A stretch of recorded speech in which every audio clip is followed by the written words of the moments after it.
Satria 63, selamat datang di video pembelajaran rilis 4 untuk mata kuliah pengantar ekonomi. Nah, di sini teman-teman, kita akan belajar bareng mengenai materi-materi pengantar ekonomi untuk pertemuan 12 sampai pertemuan ke-14. Nah, untuk teman-teman yang mungkin pengen belajar lagi mengenai materi untuk pertemuan ke-8 sampai pertemuan ke-11, bisa dilihat di video pembelajaran yang rilis 3. Nah, mungkin sebelumnya ya teman-teman, aku mau ingetin kalau teman-teman bisa lihat rangkuman pembelajaran yang rilis 4 ya. Di sini udah lengkap banget materi-materi pengantar ekonomi yang mungkin hari ini akan kita bahas melalui contoh-contoh soal. Untuk linknya bisa langsung dilihat di deskripsi YouTube ya teman-teman. Oke, nah ini untuk materi pertemuan ke-12 sampai 14. Untuk pertemuan 12, kita akan membahas mengenai uang dan lembaga keuangan serta kebijakan moneter. Dan untuk pertemuan ke-13, kita akan membahas mengenai pengangguran, inflasi, dan kebijakan pemerintah. Lalu untuk pertemuan 14, kita akan membahas mengenai perdagangan luar negeri, proteksi, globalisasi, dan neraca pembayaran, teman. Oke, ini mengenai pertemuan 12, mungkin aku akan sedikit kasih gambaran-gambaran materinya ya teman-teman. Pertemuan 12 mengenai uang dan lembaga keuangan serta kebijakan moneter. Nah, mengenai gambaran materi untuk pertemuan 12, terdapat poin pertama adalah uang. Terdiri dari definisinya, fungsinya, jenisnya, dan juga teori penawaran dan permintaan uang. Lalu yang B, mengenai lembaga keuangan dan juga kebijakan moneternya. Di sini terdapat jenisnya, jenis lembaga keuangan yaitu lembaga keuangan perbankan dan lembaga keuangan non-perbankan. Lalu juga ada kebijakan moneter yang jenisnya adalah kuantitatif dan juga kualitatif. Nah, di sini aku mau ingetin untuk materi ini secara keseluruhan dapat diakses di rangkuman pembelajarannya ya teman-teman. Jadi di sini aku cuma kasih gambarannya aja. Oke, untuk pertemuan ke-13, membahas mengenai pengangguran, inflasi, dan kebijakan pemerintah. Nah, untuk gambaran materinya, di sini tentu saja yang pertama bahas mengenai pengangguran, ada pengertiannya, jenisnya, dampaknya, hubungan tingkat upah dan tingkat pengangguran melalui kurva Phillips, dan juga kebijakan pemerintahnya. Lalu membahas mengenai inflasi, terdapat pengertian, IHK, jenis, dan langkah mengurangi inflasi. Terus di poin C terdapat kebijakan pemerintah. Terdiri dari tujuan dan juga jenisnya. Jenisnya terdapat dua, yaitu kebijakan fiskal dan kebijakan moneter. Nah, untuk pertemuan ke-14, materinya mengenai perdagangan luar negeri, proteksi, globalisasi, dan neraca pembayaran. Nah, untuk gambaran materinya, terdapat 6 poin. Untuk 3 poin pertama, yang pertama adalah perdagangan luar negeri, lalu yang B adalah proteksi dan pembatasan perdagangan, lalu yang C adalah neraca pembayaran. Untuk poin selanjutnya, terdapat globalisasi dan pertumbuhan ekonomi, valuta asing, dan juga kebijakan pemerintah dalam ekonomi terbuka. Nah, biar nggak lama-lama ya, mungkin kita bisa langsung lanjut ke contoh soal nih teman-teman. Di sini akan disediakan beberapa contoh soal yang berhubungan dengan materi-materi di pertemuan 12 sampai pertemuan ke-14. Oke, untuk contoh soal pertama adalah terkait dengan uang teman-teman. Jadi ini berada di materi pertemuan ke-12 ya. Jelaskan dengan disertai contoh konkretnya apa yang dimaksud dengan uang dan juga berbagai bentuk uang. Nah, mungkin langsung saja ke pembahasan contoh soal 1 ya teman-teman. Di sini pengertian dari uang. Uang didefinisikan sebagai media pertukaran yang diterima secara umum.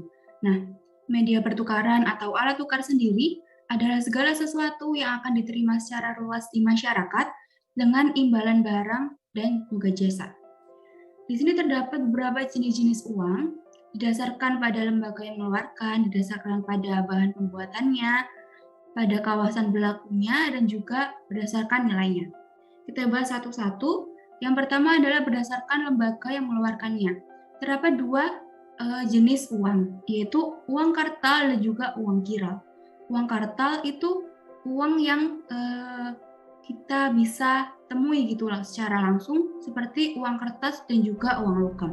Sedangkan uang kira itu seperti cek, giro, dan telegraphic transfer. Selanjutnya, uang berdasarkan bahan pembuatannya. Ada dua, yaitu uang logam dan juga uang kertas. Kalau uang logam pasti dibuat dengan logam, dan juga uang kertas dibuat dengan kertandarisasi khusus. Selanjutnya adalah uang berdasarkan kawasan berlakunya. Ada tiga, yaitu uang domestik, uang regional, dan juga uang internasional. Ini didasarkan pada tempat berlakunya. Domestik berarti secara nasional, misal rupiah untuk Indonesia gitu teman-teman. Lalu untuk uang regional berarti suatu kawasan, misal euro digunakan di benua Eropa. Selanjutnya adalah uang internasional, ini digunakan secara internasional. Contohnya adalah US dollar. Oke, selanjutnya adalah uang berdasarkan nilainya. Ada bernilai penuh dan tidak bernilai penuh. Untuk yang bernilai penuh, berarti nilai intrinsiknya itu sama dengan nilai nominalnya, teman-teman. Jadi misal pada emas 500 gitu ya, dan juga uang 500-an perak. Lalu yang kedua adalah tidak bernilai penuh. Di sini berarti nilai intrinsik. Di sini berarti nilai intrinsiknya itu lebih kecil daripada nilai nominalnya. Biasanya dapat ditemui pada uang-uang kertas.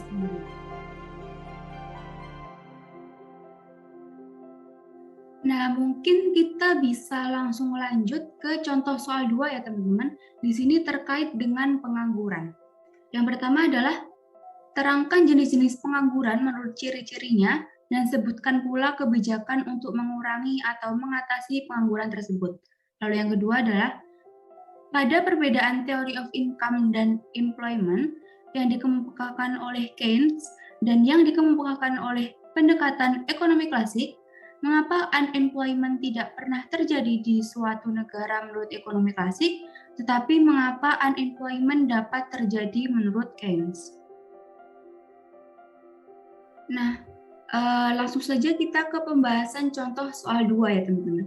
Ini untuk jawaban poin A mengenai jenis pengangguran berdasarkan cirinya.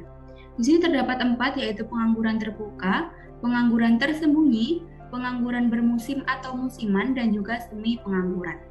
Nah, akan aku jelasin satu-satu. Yang pertama adalah pengangguran terbuka. Di sini berarti tenaga-tenaga kerja yang nyata-nyata menganggur atau open unemployment.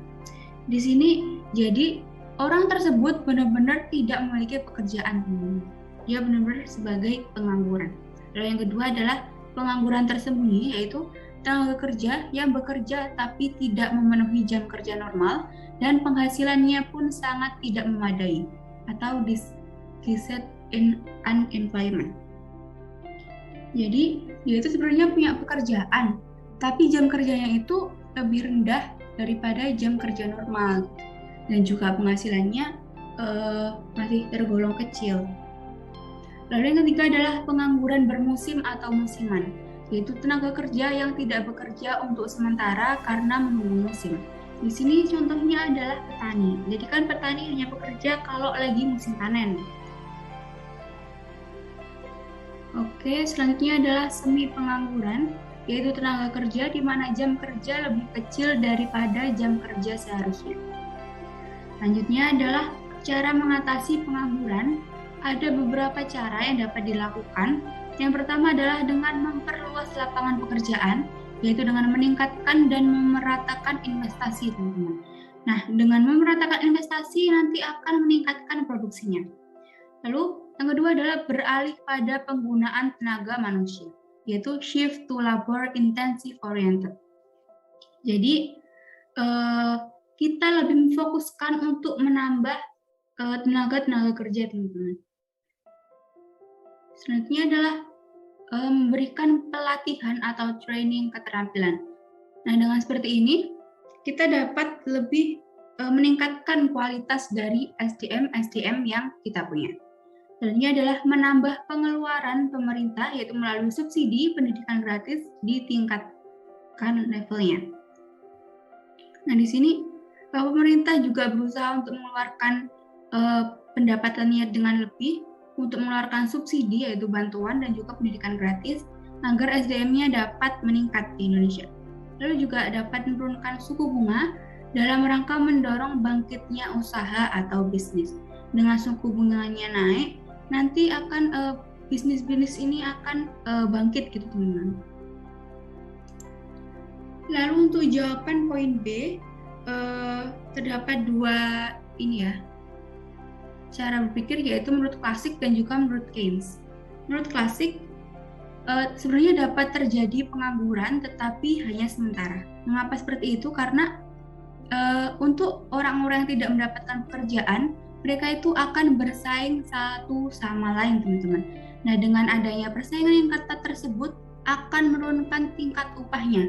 Nah, kalau tingkat upahnya itu turun, perusahaan akan meminta lebih banyak tenaga kerja, teman-teman. Jadi, mereka akan mendapatkan lapangan pekerjaan. Nah, di situ tenaga kerja akan menyelesaikan dengan cara mendapatkan lapangan pekerjaan tersebut. Sedangkan menurut Keynes, menurutnya adalah dapat mengalami pengangguran walaupun dalam keadaan seimbang, atau ini disebut sebagai underemployment income equilibrium. Yang terjadi adalah pendapatan nasional keseimbangan lebih rendah dibandingkan tingkat pendapatan pada kesempatan kerja penuh. Nanti akan memunculkan kesenjangan deflasi, atau keadaannya adalah penawarannya lebih besar daripada permintaan, lalu akan menyebabkan turunnya tingkat harga dan juga upah, lalu mengurangi pengangguran dan menuju kesempatan kerja penuh.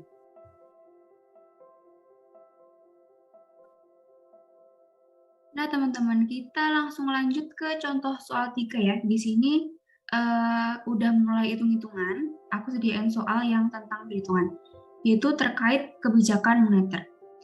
Suatu negara menghadapi masalah tingginya inflasi dalam kondisi moneter sebagai berikut.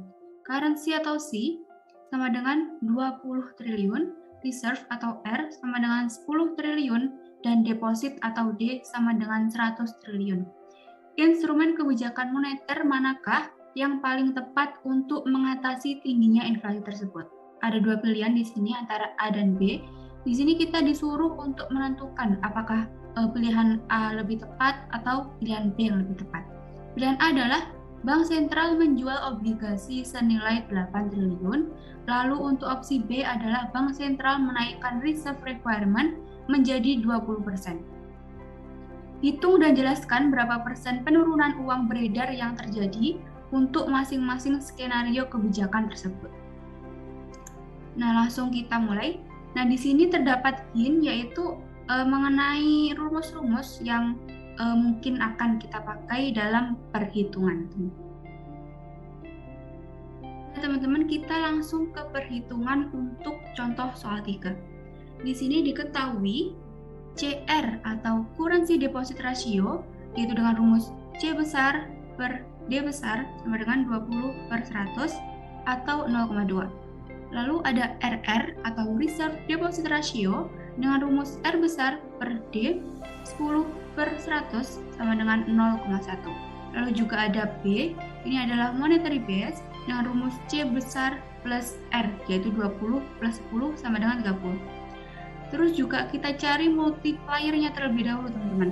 Dengan rumusnya adalah CR plus 1 dibagi CR plus RR sama dengan 0,2 tambah 1 dibagi 0,2 tambah 0,1 dan didapatkan hasilnya adalah 4.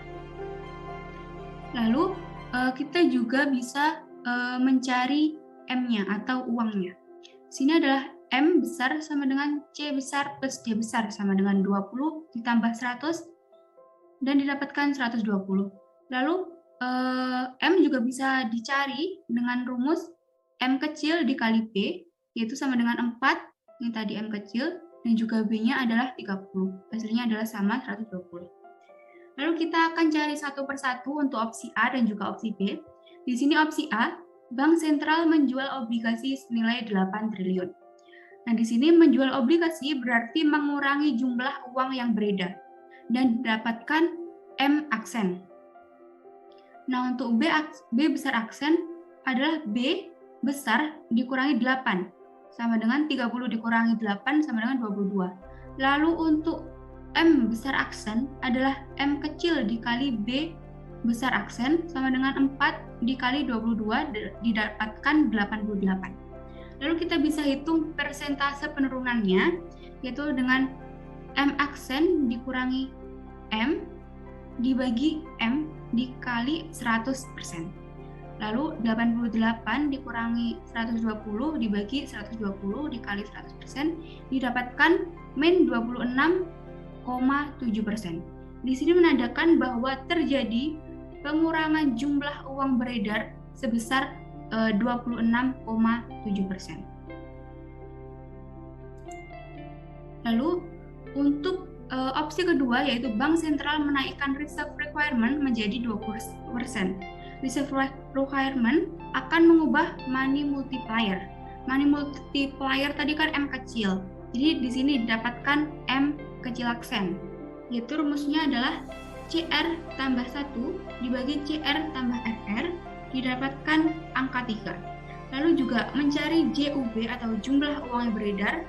Di sini memakai M besar double aksen. M besar double aksennya adalah M kecil aksen dikali B, yaitu 3 dikali 30 didapatkan 90. Lalu mencari persentase penurunannya, seperti rumusnya tadi, M besar double aksen dikurangi M besar dibagi M besar dikali 100%. Lalu didapatkan hasilnya adalah min 25%. Nah, dari perhitungan di atas, didapatkan bahwa opsi yang lebih tepat adalah dengan bank sentral menjual obligasi senilai 8 triliun.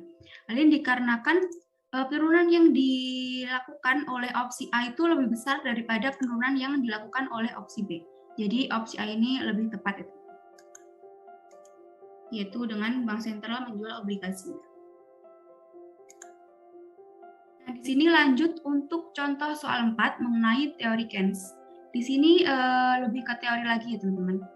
Untuk perhitungan nanti di contoh soal 5. Uang sangat diperlukan dalam setiap kegiatan ekonomi, terutama kegiatan yang berkaitan dengan interaksi atau transaksi antar pelaku ekonomi. Jelaskan motivasi orang memegang uang menurut teori Keynes.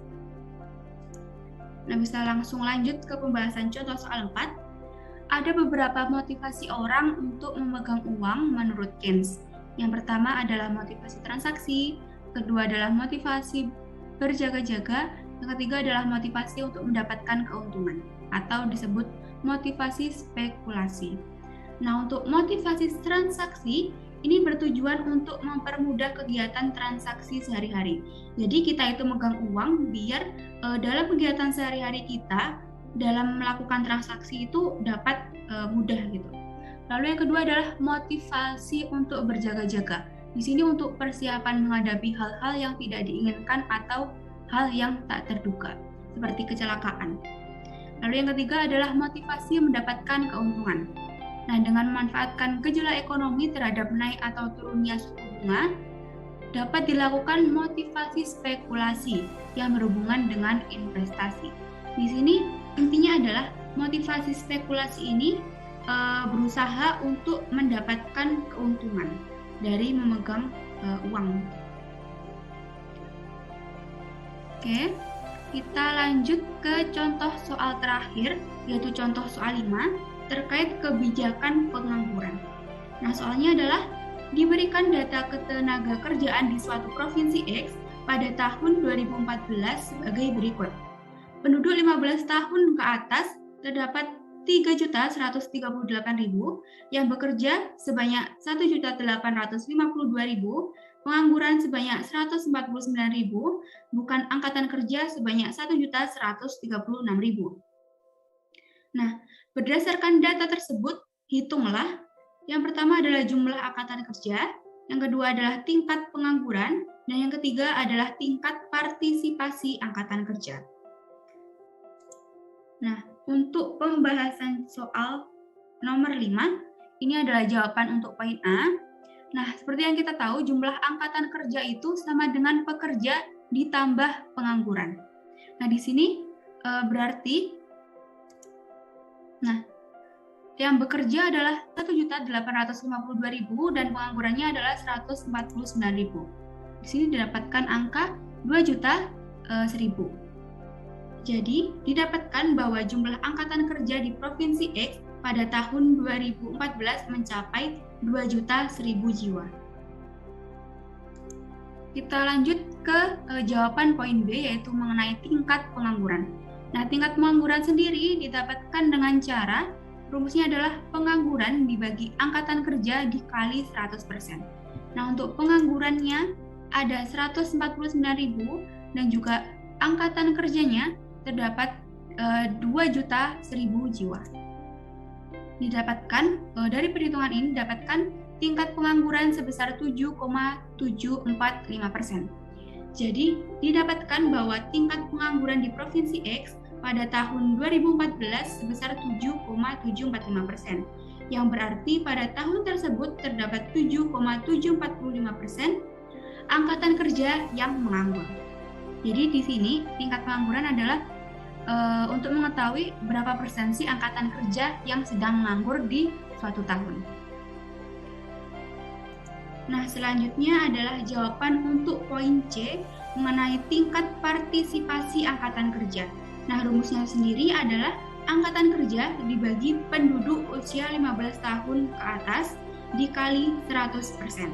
Nah, untuk angkatan kerja sendiri, tadi kita dapatkan adalah 2.000.000, lalu untuk penduduk usia 15 tahun ke atas, jumlahnya adalah 3.138.000. Nah, di sini dilakukan perhitungan, lalu didapatkan persentase sebesar 63,77%.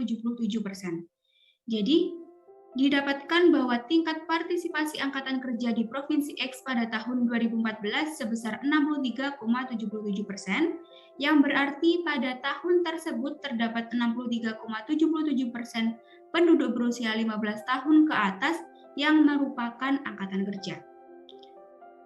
Jadi ini tingkat partisipasi angkatan kerja berarti menunjukkan berapa persen penduduk usia 15 tahun ke atas di suatu tahun yang merupakan angkatan kerja. Oke teman-teman, mungkin itu aja yang bisa aku sampaikan di video pembelajaran rilis 4 mata kuliah pengantar ekonomi kali ini. Apabila terdapat kekurangan atau kesalahan, aku mohon maaf. Semoga video ini dapat sedikit banyaknya membantu teman-teman untuk memahami materi pertemuan ke-12 sampai pertemuan ke-14. Nah, sekian dari aku. Wassalamualaikum warahmatullahi wabarakatuh.